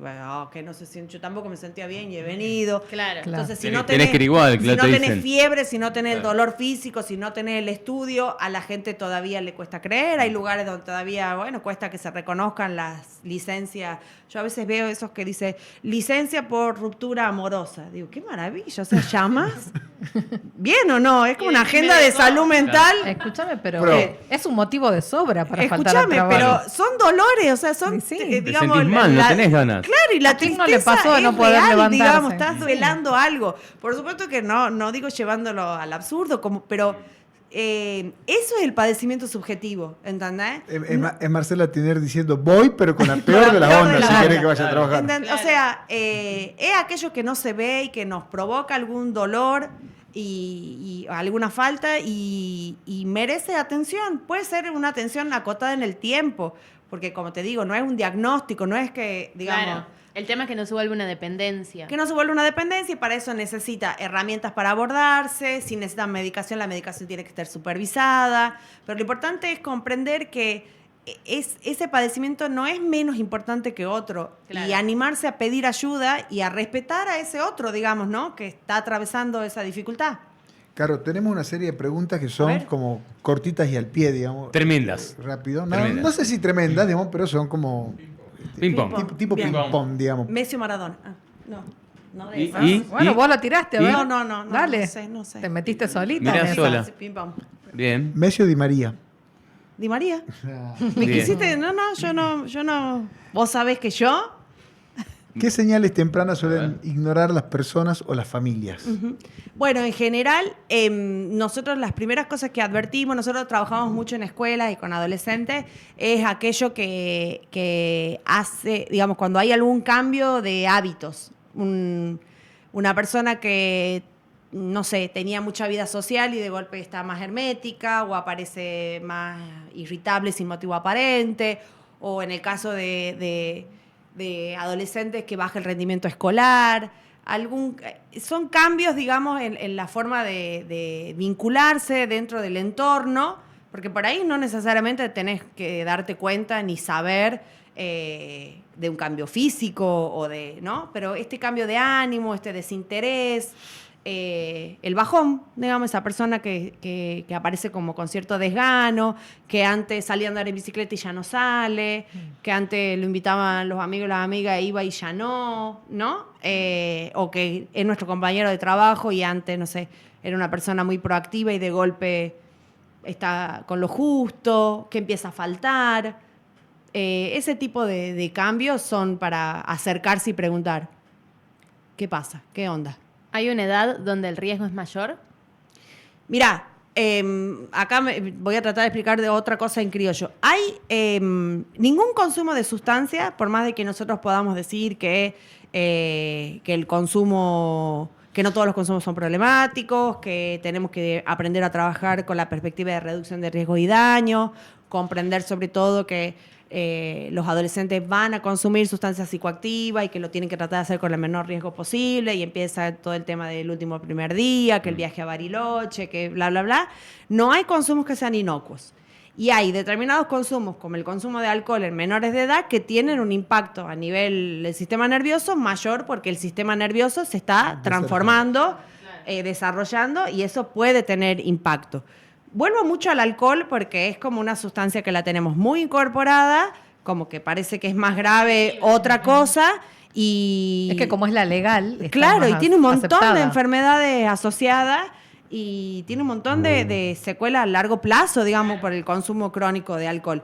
Pero sí, creo que la adolescencia es, es un momento también para forjar hábitos saludables que uno podría sostener toda su vida, ¿no? Se construye el grupo de pares, se define cierta identidad, el momento donde uno puede empezar a practicar deportes, interesarse por actividades culturales, y todos esos son factores de protección, digamos. Claro. Cultivar vínculos sanos, animarse a hacer terapia, ¿no? ¿Y sirve la prohibición? ¿Sirve prohibir o empeora las cosas? ¿En cuál caso? No, en realidad yo creo que la prohibición no sirve en ningún caso. Lo que pasa en el tema de los adolescentes es esto que yo te decía, ningún consumo es inocuo. Ahora, volvamos al ejemplo, último primer día. No se puede tomar alcohol. Van a encontrar la manera, van a ir a comprar alcohol y el alcohol va a aparecer, aunque tengan menos de 18 años. Entonces, me quedo con eso que cae en saco roto, o nos juntamos los adultos de ese grupo, de esa promoción, con los chicos, le decimos, bueno, van a tomar alcohol, bueno, además de alcohol vamos a tener agua, además de alcohol van a comer, ¿bien? ¿Cuántos son? ¿Tanto? Bueno, entonces el límite va a ser 2 latas de cerveza cada uno. Resguardarnos, y eso es reducción de riesgo y daño, hacer ese consumo que está decidido a llevarse adelante, ¿no? Sí. Sea con el menor riesgo y daño posible. Donde mejor hay reducción de riesgo y daños, que no se conoce tanto porque son drogas ilegalizadas, son las fiestas electrónicas, ¿no? Hay un montón de grupos que trabajan en las fiestas electrónicas con frutas, con caramelo, bueno, ni hablar de los que tienen testeo de pastillas. Vos llevas tu pastilla. Acá, las veces que se ha hecho, la gente se ha escandalizado, lamentablemente, pero en Europa es más común. Llevas tu pastilla y te dicen, mira, vos te vendieron esta pastilla que dice que es éxtasis. Yo te aviso que no es éxtasis, tiene esto, tiene tal cosa, o sí, es lo que vos compraste.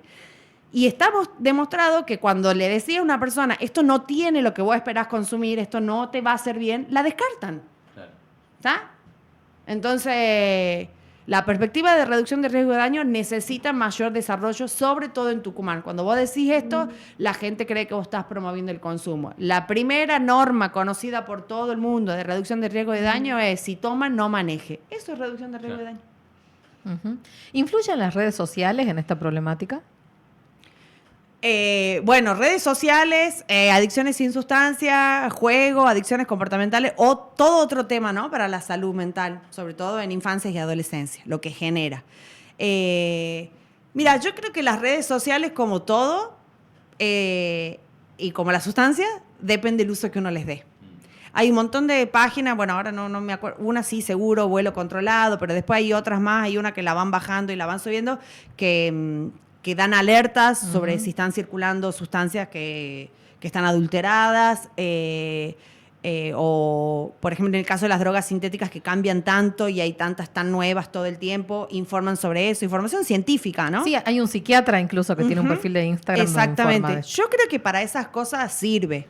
Sí creo que hay otro debate con relación no solamente al consumo, sino a la salud mental, de qué lugar están ocupando los celulares, las pantallas, las redes sociales en nuestras vidas, digamos. Sobre todo de cara a, como te decía, a infancias y adolescencias. ¿Qué vende la red social? Que el chico prefiere estar en una realidad virtual antes que salir a verse con amigos, ¿no? O sea, en la red social puedo ser lo que pretendo ser o lo que se supone está bien ser, y puedo responder a hasta un estereotipo de belleza que no tengo porque me pongo el filtro, puedo ser más simpática si lo que se espera es que sea simpática, puedo ser un montón de cosas que en realidad no soy, y la pregunta está de ¿por qué necesito ser lo que no soy? Ahí hay todo un tema que hay que trabajar, que para mí no hay que subestimar, la cantidad de cuestiones que se están descubriendo en temas de aprendizaje, chicos que no saben escribir porque saben hacer esto, pero no pueden agarrar un lápiz, países súper adelantados. El otro día escuchaba, creo que fue Suecia, que creo que es uno de los más, digamos, que más invierte en tecnología, sacaron todas las computadoras, le están dando libros a los chicos porque no tienen vocabulario, porque tienen problemas de vista, porque tienen problemas de ansiedad, porque no saben escribir. Cuando vos no mirás el viejo pizarrón y después bajás la mirada y escribís, no memorizás, o sea, es todo un proceso que influye en el aprendizaje. Entonces, son de esas cosas que estamos viviendo sin ser muy conscientes de lo perjudicial que están siendo, y estaría bueno que sí, que, bueno, por lo menos nos las preguntemos, ¿no? Carolina, te pregunto para ir cerrando ya, porque estamos sobre el límite del... ¿Cómo ayudamos a una persona que está con consumo problemático, o qué error no tenemos que cometer, que son los más comunes que se suelen cometer? Si está así es porque quiere, si no cambia es porque no quiere, ¿no? Como que todo dependiera de la voluntad. Lo mejor que podemos hacer por una persona que atraviesa un problema es acercarnos, preguntarle, estar disponibles. No hay que ser especialista. Hay una profesora nuestra en el posgrado que ella, bueno, es una de las grandes referentes en reducción de riesgo y daño en el país y en Latinoamérica, que ella dice, no hay que estar preparados, hay que estar dispuestos, ¿no? A veces pasa incluso con los profesionales, no, yo no puedo atender personas con adicciones porque a mí no me han preparado para esto. ¿Qué te pasó? ¿Cómo te sentí? ¿No te veo bien? Si en algún momento querés hablar de algo, estoy acá, hablemos, no subestimar las situaciones. No hemos entrado ahora en eso, pero tiene que ver con la salud mental y en algunos casos está asociado al consumo. Las tasas de suicidios que estamos teniendo son enormes y es realmente preocupante. Hay un montón de mitos sobre eso. No, el que se quiere matar no te avisa. No es cierto. No cuesta nada. Mirar a una persona, la veo diferente, la veo triste ese día. Nada más que eso. Y después ayudarlo a llegar a un lugar donde haya un profesional. No tengo que tener la respuesta. Che, ¿querés que vayamos a tal lado? ¿Querés que vayamos al Puna? Hay psicólogo ahí. Le podemos preguntar, ¿por qué te sentís así? Capaz que nos orientan con algo. Es eso.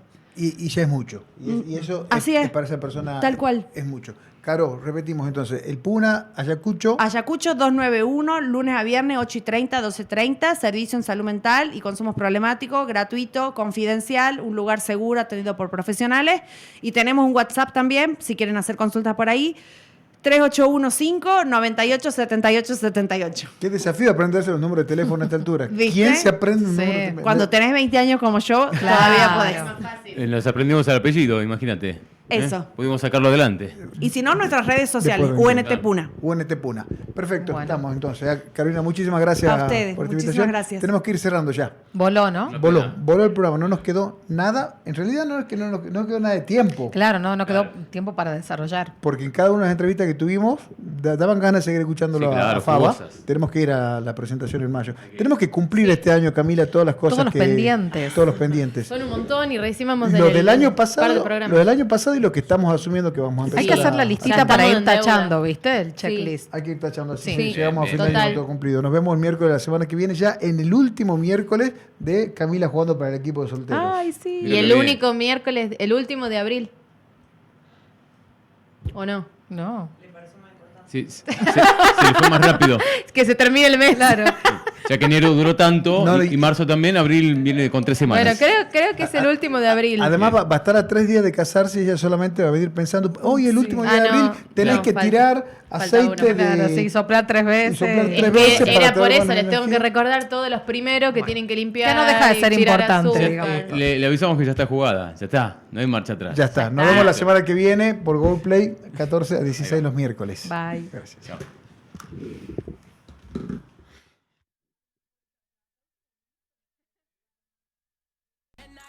No te pienso ni mirar, ciego. Vamos, reprima la mierda.